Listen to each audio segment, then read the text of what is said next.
로마서 12장 우리 1절에서 3절에 있는 말씀 가지고 불판을 갈듯 오직 말씀으로 변환되라, 이런 말씀으로 하나님의 은혜를 함께 나누고자 합니다. 오늘 10월 마지막 주일입니다. 오늘은 498번째를 맞는 종교개혁 주일입니다.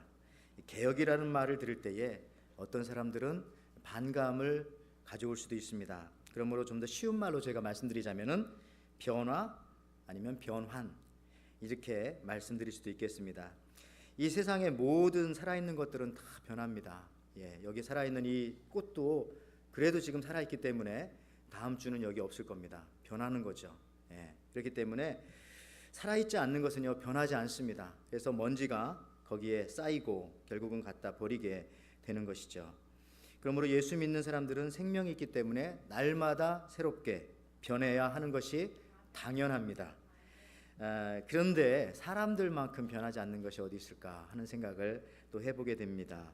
그 안소니 드멜로라고 하는 예수의 신부님이 쓰신 1분의 지혜라고 하는 작은 책이 있는데요, 그 책에 나오는 짤막한 내용이 있습니다.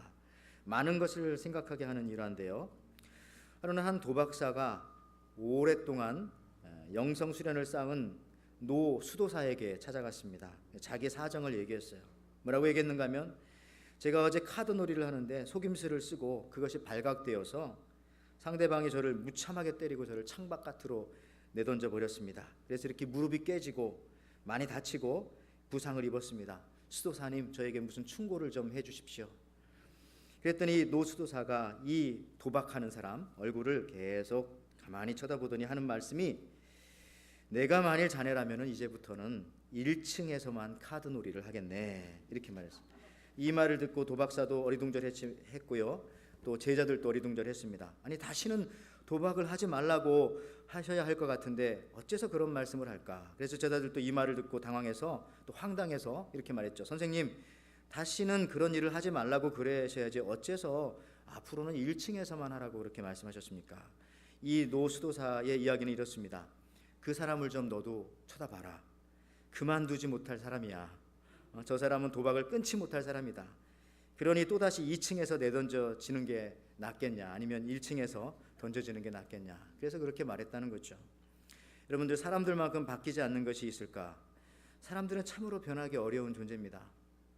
우리 자식들 키워보면 잘 알죠.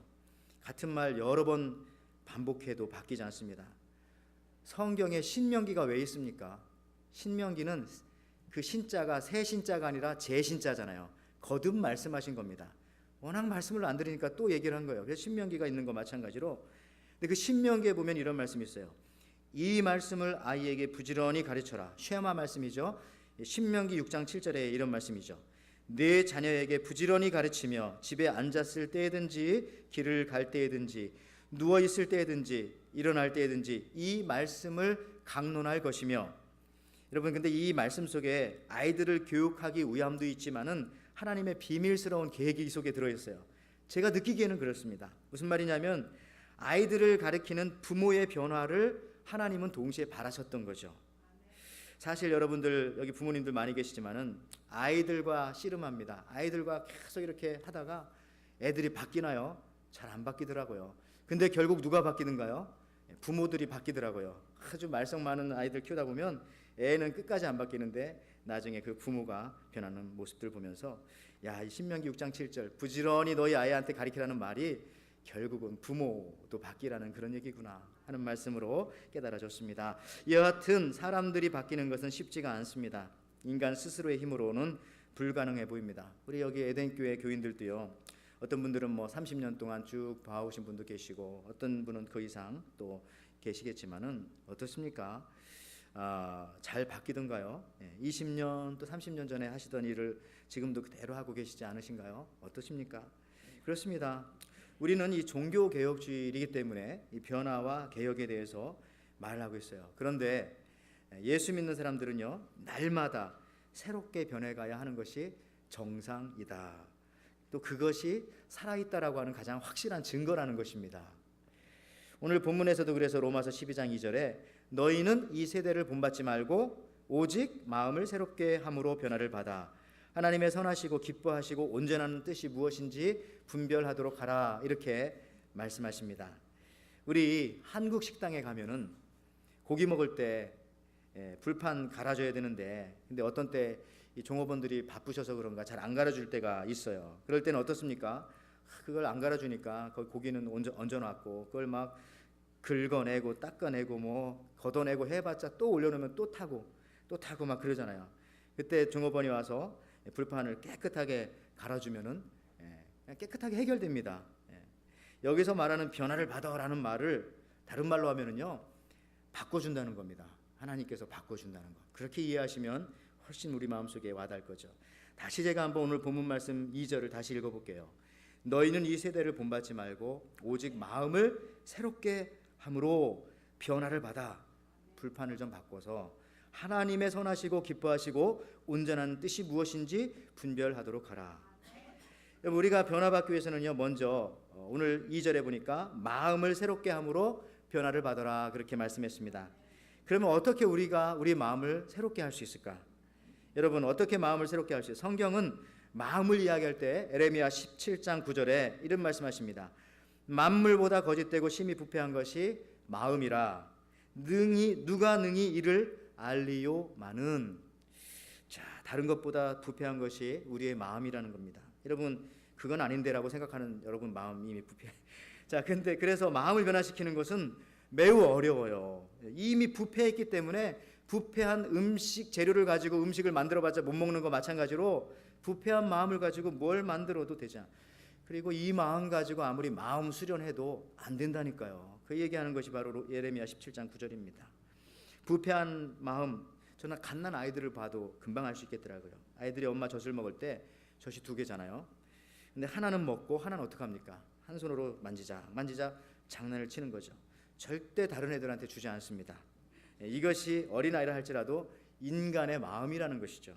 남는 건 다른 사람 주면 되는데 주지 않아요. 이게 이기적인 본능이죠.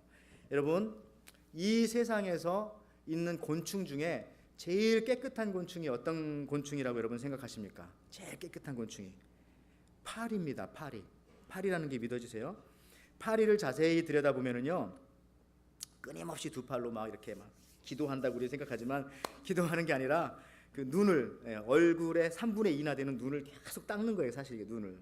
왜냐하면 저 파리 눈이 이 견눈으로 되어 있습니다. 그러니까 모자이크처럼 보면은 보여요. 그러니까 그거를 계속해서 닦아내야 됩니다. 그렇지 않으면은 자기를 죽이려고 달려드는 적을 피할 수도 없고 먹잇감을 자기가 찾을 수도 없기 때문에 항상 손으로 이렇게 눈을 계속 닦는 겁니다. 파리는요. 그런데 문제는 아무리 눈을 깨끗하게 닦아도 그 본성이 더러워서 썩을 것, 오물 이런 걸 보기 위해서 눈을 닦는다는 겁니다. 더 쉽게 말하자면 똥 찾기 위해서 눈을 닦는 거예요. 똥을. 눈이 아무리 맑으면 뭐합니까? 마음이 더러운데. 그러면서 오늘 이 본질부터 이 부패한 마음을 살리는 방법이 무엇인가, 이걸 좀 생각해 봐야 된다는 거죠. 여러분, 위로부터 무엇인가 들어와야만이 우리 마음이 살아나는데 그것이 바로 말씀입니다. 말씀을 들어야 합니다. 근데 그 말씀을 듣되 잘 들어야 합니다. 귀가 할례를 받아서 잘 들어야 돼요. 그래야 마음이 살게 된다는 것이죠. 에베소서 5장 26절에 그리스도께서 교회를 물로 씻고 말씀으로 깨끗게 하여 거룩하게 하시고, 말씀으로 깨끗게 한다고 하셨습니다. 또 디모데후서 4장 3절로 4절 말씀에는요, 때가 이르리니 사람이 바른 교훈을 받지 아니하며 귀가 가리워져서 자기 사욕을 쫓을 스승을 많이 두고 또 그 귀를 진리에 돌이켜 허탄한 이야기를 좇으니라. 그런 때가 오는데 그게 마지막 때라는 겁니다. 지금이죠. 여러분, 진리를 듣지 않고 허탄한 이야기, 거기에 관심이 있어요. 자기 생명을 살릴 수 없는 그 얘기에 굉장히 관심이 많아요. 잠깐 있다 없어질 거기에 관심이 많아요. 그걸 듣고 싶어 합니다. 가려졌다는 겁니다. 여러분, 청각은 굉장히 선택적입니다. 듣는 것도요. 듣고 싶으면 듣고 안 듣고 싶으면 또 안 들어도 돼요. 이것은 마치 입맛과도 같아요. 우리가 입맛, 음식이 많이 차려져 있지만은 그거 다 먹지 않잖아요. 그곳에 내가 먹고 싶은 것만 가려 먹는 거지 않습니까? 그죠? 다 먹으러 가면 그게 뭐 감옥이나 이런 데지. 그죠? 자기 먹고 싶은 건 먹는 거야. 마찬가지로 우리 청각도 사실은 내가 듣고 싶은 것만 들을 수 있는 능력이 우리한테는 있는 겁니다. 아이들도 말이죠. 6살 이전에 먹었던 음식을 나이가 드시면 또 먹고 싶어 한대요. 그래서 여기 연세 들으신 어르신도 계시지만 그 옛날에 어머니가 담아주셨던 뭐 동치미, 김치, 뭐 총각, 무, 뭐 이상한 그런 것들 많이 좋아하시잖아요. 왜냐하면 6살 전에 먹었던 거기 때문에.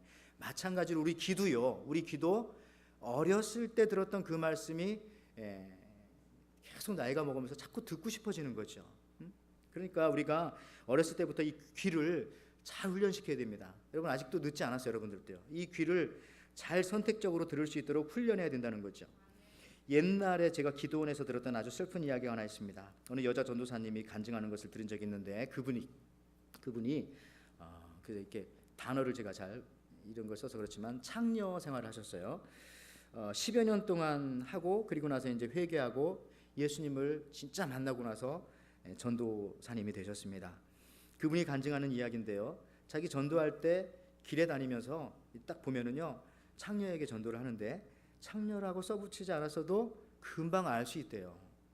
그래서 이분이 하는 말이 내 눈은 모숙입니다. 아무리 요조 숙녀처럼 차리고 지나가더라도 딱 보면 너는 그런 여자다 이게 딱 보인대요. 여러분 우리 지하철 타면 소매치기는 소매치기들 서로 알아본대잖아요. 저도 이렇게 시내 나가 보면 목사는 목사 알아보겠더라고요.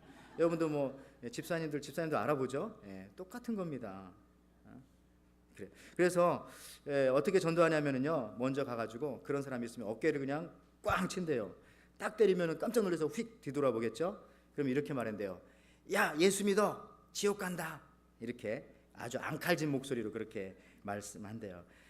그래서 그러면은 이제 그런 거죠. 그렇게 하면 어떻게 전도가 되는가? 친절한 말로 전도를 해야 하지 않겠냐? 이렇게 생각할지 모르지만 그분의 설명이 다음과 같이 이야기를 하십니다. 좀 가슴 아픈 얘기지만 이래요. 우리네 세계에서는 친절한 말은 다 거짓말입니다. 그래서 남자들이 와서 뭐 아가씨 예쁩니다, 참 상냥합니다, 늘씬합니다. 다 거짓말이라는 것이죠. 그러니까 그 세계에서는 이런 말이 참말이래요. 야, 너 XX, 야, XX는 제가 얘기 안 해도 되죠?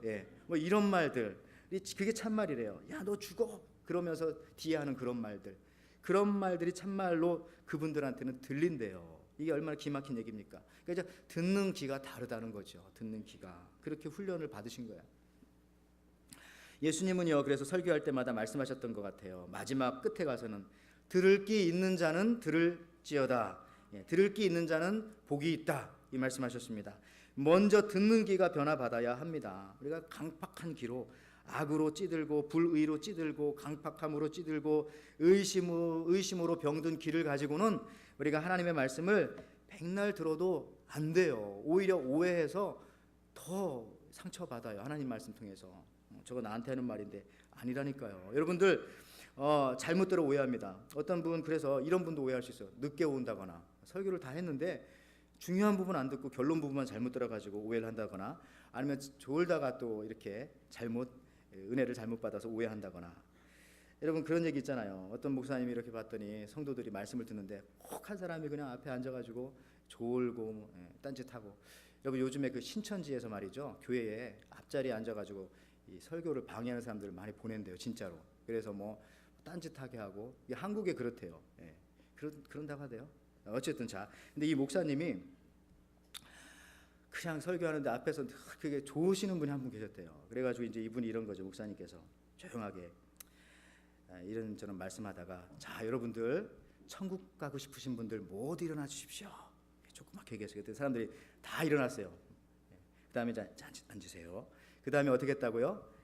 자, 지옥 가고 싶은 사람 일어나세요 하고 지옥이라는 말은 또 조그맣게 하고 뒤에 일어나세요를 크게 했더니 그 졸던 분이 갑자기 뭐 깜짝 일어나시더니 하는 말이 뭐라고 했다고요? 저기 앞에 한 사람 또 서 있네. 그 사람 누굽니까? 목사님. 그런 식으로 그래요, 여러분들. 졸거나 또 늦게 오거나 그러다 이게 귀가 이게 할례를 받고 귀가 변화를 받아야 됩니다. 사도행전 7장 25절에 스데반이 이런 말했어요. 목이 굳고 마음과 귀에 할례를 받지 못한 사람들아, 너희가 항상 성령을 거스려 너희 조상과 같이 너희도 하는도다. 여러분 유대인들은 얼마나 말씀 많이 봤어요. 말씀을 머리에 붙이고 손목에 메고 다녔지만은 그들이 결국 한 일은 뭡니까? 예수님이 십자가에 못 박고 하나님의 말씀을 제대로 알지 못했던 겁니다. 귀가 할례받지 못해서, 귀가 깨끗하지 못해서, 귀가 열리지 못해서 그런 거죠. 여러분, 귀가 할례받아야 됩니다. 귀가 중생되어야 합니다. 귀가 치료받아야 합니다. 먼저 귀가 변화받아야, 그리고 나서 복음의 역사가 귀를 통해서 그들의 마음속에 들어가고 그를 변화시킨다는 것이죠. 로마서 10장 17절 말씀도 그래서 믿음은 들음에서 나며 들음은 그리스도의 말씀으로 말미암느니라. 듣는 자세가 중요하고 듣는 마음이 중요하고 전적으로 받아들이는 인격이 중요하다는 겁니다. 그러므로 여러분, 듣는 마음, 듣는 귀가 있어야 우리 마음이 리뉴잉, 새롭게 되어질 수 있다라는 거죠. 그런데 마음을 새롭게 하는 것에서 그치지 않고 오늘 본문 말씀을 또 뭐라고 말씀하시는가 하면은 계속해서 나갑니다. 변화를 받아입니다. 변화를 받아. 마음을 새롭게 하는데 그치는 것이 아니라 변화를 받는 것이 중요합니다. 근데 이것을 여러분 영어 성경 가지고 계신 분들은 보시겠지만 영어로 transformed라고 이렇게 단어를 썼습니다. 영어 성경은 그렇게 쓰고 있어요. 우리 마음이 리뉴잉 되기 위해서는 transformed 되어져야 한다. 이 단어를 미국 교인들이 아주, 특히 미국 신학생들이 매우 좋아합니다. 미국에서 여러분 오바마 대통령으로 만든 그 흑인 목사님 한 분 있죠. 가끔 이상한 말씀도 하셨지만 제시 잭슨이라는 목사님, 그분이 공부한 그 시카고 테올로지컬 세미너리, 제가 다녔는데 거기서 제가 많이 듣던 얘기가 있어요. 수업 때마다 애들 이 얘기를, 미국 애들 너무너무 많이 하는데 그게 뭐냐면 트랜스포메이션입니다. 트랜스포메이션. 이게 변화라는 단어인데 우리가 말하는 체인지라고 하는 그 쉬운 단어를 쓰지 않고요. 이 트랜스포메이션이라는 단어를 많이 씁니다. 자, 체인지라는 것과 트랜스포메이션이라고 하는 게 어떤 차이가 있을까? 이게 말의 차이지만 성경은 그렇게 쓰고 있다는 거죠.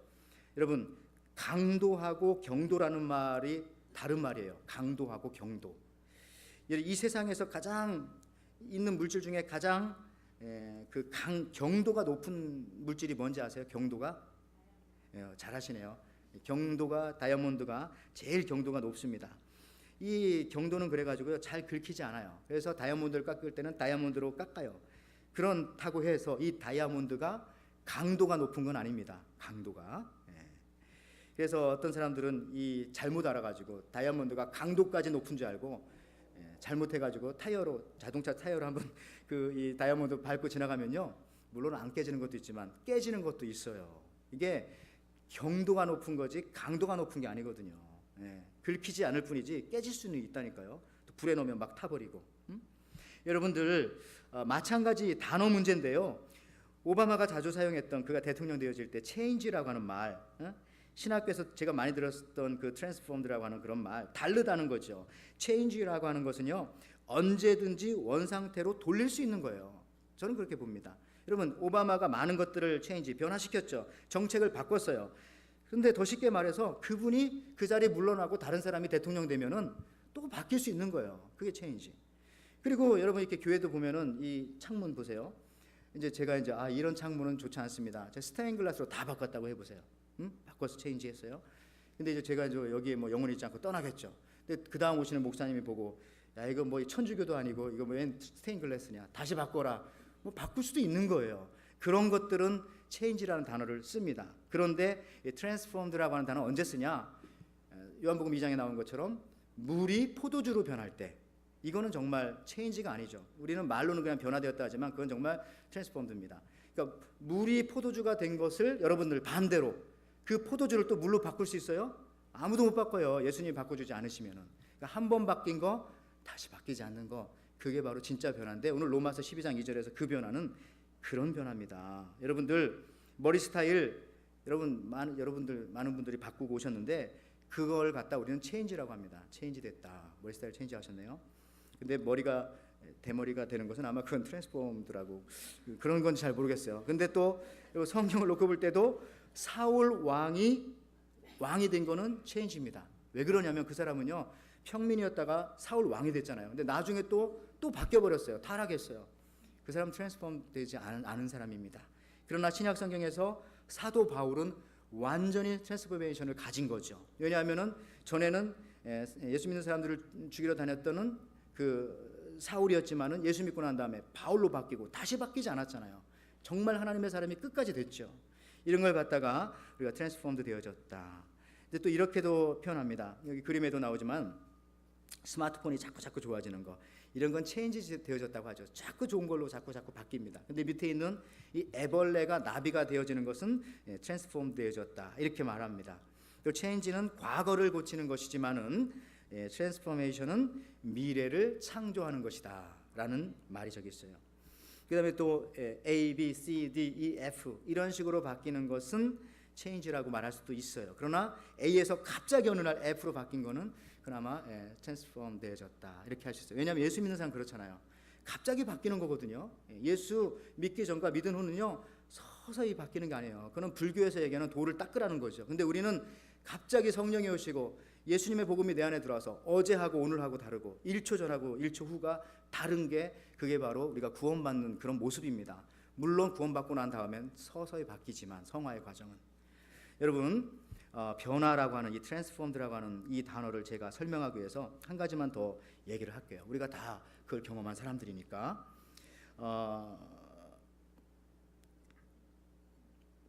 그 런던에 한 아주 은큼한 늙은 고리대금업자가 있었다고 합니다.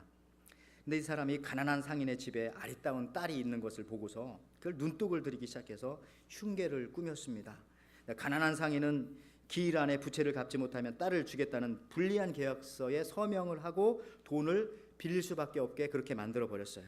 가난한 상인이 약조한 날에 돈을 갚지 못하자 이 고리대금업자는 단숨에 딸을 빼앗아 오고 싶었지만은 자기간에 꾀를 내었습니다. 그래서요, 이 가난한 상인의 집 마당에 가봤더니 거기에는 흰 조약돌과 검은 조약들이 이렇게 쫙 깔려 있는 겁니다. 별로 비싸지 않은.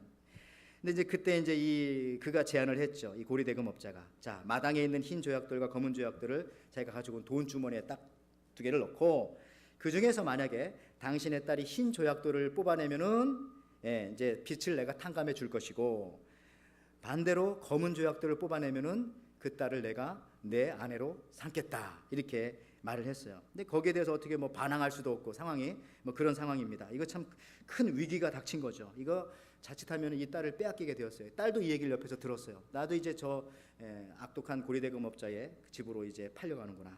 그때 이 딸은 하나님 앞에 기도를 했습니다. 근데 하나님께서 그런 지혜를 주셨네요. 자 그리고 나서 이 딸이 현명한 딸이 돈 주머니에 이렇게 그 손을 넣었어요. 근데 넣기 전에 그런 생각했어요. 이 악독한 고리대금업자가 분명히 마음이 나쁘니까 이 속에 분명히 검은 돌 2개를 집어넣었을 거다. 그러니까 뭐를 뽑아도 다 검은 돌인 거죠. 그거를 뭐 어떻게 막을 수도 없어요. 그러니까 이 딸이 그 돌을 하나 이렇게 꺼내다가 땅에 빨리 뚝 떨어뜨려 버렸어요. 근데 밑에는 어떻습니까? 검은 돌, 흰 돌 다 섞여 있으니까 어느 돌인지 모르죠. 그러니까 이 딸이 이렇게 말했어요. 아유 이거 어떡하나. 죄송합니다 할아버지. 그만 제가 실수를 했어요. 제 잘못입니다. 하지만 돈 주머니 안에 있는 나머지 돌을 보면 제가 떨어뜨린 돌이 흰 돌인지 검은 돌인지 알 수 있으시겠죠? 라고 해서 이 위기를 모면했다는 겁니다. 무슨 얘기냐? 상대의 문제와는 전혀 다른 판을 짠 겁니다. 그 사람이 만들어 놓은 판에서 노는 거 아니라 완전히 다르게 노는 거죠. 여러분 우리 믿는 사람들은 세상이 짜놓은 판에서 놀면 안 됩니다. 세상이 말하는 힘 있는 자, 권력을 휘두르는 자, 그게 성공이라고 치부하는 그런 이상한 판에서 우리가 놀아나기 때문에 맨날 내 인생은 이거 실패한 인생이고 축복받지 못한 인생이다 라고 생각하죠. 그 판에서 누가 놀라고 그래서 하나님께서요. 그 판을 뒤집어 엎어버리고 하나님이 짜주시는 그 판, 트랜스포먼드 되어진 그 판, 믿음의 판, 말씀의 판, 그 안에서 살라고 하나님께서 말씀하시는 겁니다. 성경에도 보면 나오죠. 다윗과 골리앗의 싸움의 이야기도 마찬가지입니다. 처음에 사울과 그의 군사들이 골리앗이 짜놓은 판에 막 혼란스러워하고 있었어요. 골리앗이 창과 칼을 가지고 나와가지고 거기서 막 소리치고 하나님을 욕하고 그러는 상황에서 다윗은 거기서 새로운 그 트랜스포메이션의 그 뜻을 갖게 되었죠. 전혀 다른 판을 만든 겁니다.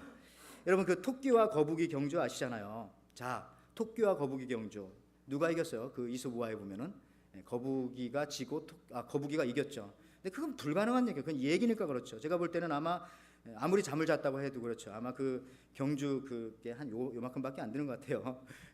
분명히 토끼가 이기죠. 말도 안 되는 겁니다. 그때 거북이는 육지에서 토끼하고 경주하면 안 되는 거죠. 어디 가서 경주해야 돼요? 그렇게 말하는 토끼한테 야 우리 판으로 가자. 물로 들어가야죠. 물로 들어가면 토끼가 어떻게 이깁니까? 말도 안 되죠. 근데 우리는 맨날 거북이이면서 토끼가 짜놓은 판에 들어가서 거기서 맨날 지고 맨날 넉다운되고 이게 뭡니까 하나님? 이게 우리의 모습은 아니었는가 생각해 봐야 된다는 거죠. 여러분, 토끼가 짜놓은 그 판을 발로 걷어차 버리십시오. 이거는 우리 판이 아니다.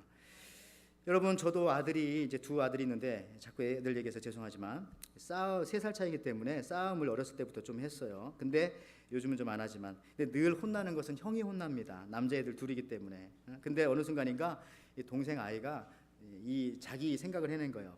형하고 싸우면 맨날 자기가 지니까 울어요. 근데 울 때 어디를 향해서 온다고요? 마룻바닥에 앉아가지고 엄마 아빠 방을 향해서 울어대기 시작합니다. 그러면은 저희들은 이게 무슨 일이 났는가? 일단 나와가지고 동생이 우니까 형부터 일단 먼저 너 왜 그랬어? 하고 야단치기부터 시작하지 않습니까? 자, 이 동생 형과 싸우면 내가 진다는 것을 알아요. 그래서 형이 짜놓은 판에서 게임을 하는 것이 아니라 자기가 판을 새로 짜는 거죠. 그것이 바로 엄마 아빠 방을 향해서 우는 겁니다. 여러분, 결과적으로 이제 형은 혼나고 자기는 일단 거기서 이제 모면하게 되는 건데 우리도 마찬가지죠. 세상에서 성공하기 위해서 성공을 위해서 달려가기보다는 여러분 하나님께 달려가십시오. 사람들 향하여 소리치기보다는 하나님께 소리를 치십시오. 사람들에게 아쉬운 소리하고 눈물 흘리고 얼굴 붉히기보다는 하나님 앞에 나가서 울고 하나님 앞에 외치십시오. 하나님 앞에 간구하십시오. 그렇지 않고 동생이 형하고 직접 맨날 싸우면 맨날 얻어맞기밖에 더 하겠어요. 그러다가 엄마한테 또 한 소리 듣죠. 이 미련한 놈, 왜 형하고 싸우냐. 다윗을 다시 한번 생각해 보세요. 다윗은요, 골리앗이 짜놓은 그 판에서 싸우지 않고 자기 판을 새로 짰어요. 내가 작고 약하니까 골리앗이 창과 칼을 가지고 왔다 할지라도 나는 창과 칼로 싸우지 않겠다. 뭘로 싸웠어요? 물론 하나님의 이름이지만 동시에 물맷돌, 돌을 가지고 투석기를 가지고 멀리 떨어져서 집어 던져서 싸우게 된 거죠. 이 트랜스포메이션의 감각을 가지고 사실 다윗은 성공한 겁니다. 바둑 9급짜리 있잖아요. 9급이 제일 낮은 단계니까 9급짜리 뭐 10명이 모여가지고 아무리 판을 보고 이렇게 막 연구해도 거기 새로운 거 안 나옵니다. 그냥 1급 되시는 분이 슬쩍 지나가다가 이거 한마디 하면 그게 훨씬 더, 왜 그렇죠? 판을 읽을 줄 알기 때문에 그런 거라는 거죠. 자, 오늘 보십시오. 변화를 받은 다음에 분별하도록 하라. 오늘 영어 성경에는요, test and approved라고 이렇게 나왔습니다. 이것이 하나님의 뜻인지 아닌지를 늘 테스트해보고 그 다음에 approved 하라는 것이죠. 분별하며 살라는 거죠. 시카고에 가면은요, 그 무디 그 박물관이 있습니다. 그리고 거기 무디 성경 학교가 있어요. 그 존 앤쿡 빌딩 밑에서 보면 보이는 학교인데 그 무디 바이블 그 성경학교에 가면은요, 거기에 이제 무디의 성경책이 있다고 하지 않습니까? 거기 보면은 성경책에 T하고 P자가 계속 써져 있대요. 빨간색으로. 그건 뭐냐면은 무디가 테스트 해보고 프로브도 된 거. 아, 내가 이 말씀대로 살아보니까 이거 진짜 하나님 말씀이네. 그러면 또 P자를 쓰고, 그렇게 프로브, 그렇게 하면서 테스트하고 프로브하고 그렇게 해서 살았다는 거죠. 그러니까 이게 바로 내 복음이 된 거예요. 제가 지난번에도 말씀드렸지만 내 복음. 그러니까 무디가 굉장히 큰 영향력을 가지고 살게 된 것이죠. 마태복음 8장에도 보면은요, 칭찬받은 로마 백부장이 나옵니다. 거기서 이제 백부장이 이런 말 하네요. 마태복음 8장 8절에 백부장이 대답하여 이르되 주여 내 집에 들어오심을 나는 감당치 못하겠사오니 다만 말씀만 하옵소서. 그러면 내 하인이 낫겠나이다. 자, 이 얘기를 제가 좀 풀어서 얘기하면요, 백부장이 예수님 앞에 와서 자기 종의 병을 고쳐달라고 예수님께 간구할 때 예수님께서 이렇게 말씀하셨어요. 자, 그러면 네 집에 같이 가자. 그러니까 백부장이 뭐라고 했어요? 아니요, 오시지 마십시오. 말씀만 하십시오. 말씀만. 제가 순종하겠습니다. 저도 가라고 하면 가고 오라고 하면 오는 그런 종들이 있는데 아닙니다. 주님 오실 필요 없이 말씀만 하십시오. 이렇게 말할 때 예수님께서 뭐라고 말씀하셨어요? 온 이스라엘 중에 이 같은 믿음을 내가 만나보지 못했노라 하면서 이 백부장을 너무 극진하게 칭찬을 해주셨어요. 자, 어떤 믿음입니까? 어떤 믿음이죠? 듣는 믿음. 그러니까 이런 얘기죠. 듣고 순종하는 게 아니라 순종하고 듣는 겁니다. 이래서 이 백부장의 믿음이 대단한 거죠. 이해가 안 됩니까? 다시 한번 할게요. 순종을 맹세하고 듣는 거라니까요. 순종하겠습니다. 순종하겠다는 마음 자세를 가지고 앉아서 성경을 봐야 이게 하나님의 말씀으로 들리죠. 일단 제가 들어보고요. 일단 제가 읽어보고요. 그 다음 순종할 건지 안 할 건지는 제가 선택할까요? 그 사람 순종하지 못한다는 거예요. 이 백부장은 뭐냐면 이거예요. 예수님, 제가 그 말씀에 순종하겠습니다. 무슨 말씀이든지 하십시오. 순종하기로 결심한 다음에, 귀가 할례 받은 다음에, 귀를 열어놓은 다음에 말씀하십시오. 제가 순종하겠습니다. 그러니까 예수님께서 이 백부장을 보고 내가 이만한 믿음을 보지 못했다. 다 이 믿음 같았으면 좋겠다. 저와 여러분들한테 하시는 말씀이죠. 그래야 하나님의 말씀이 들린다는 겁니다.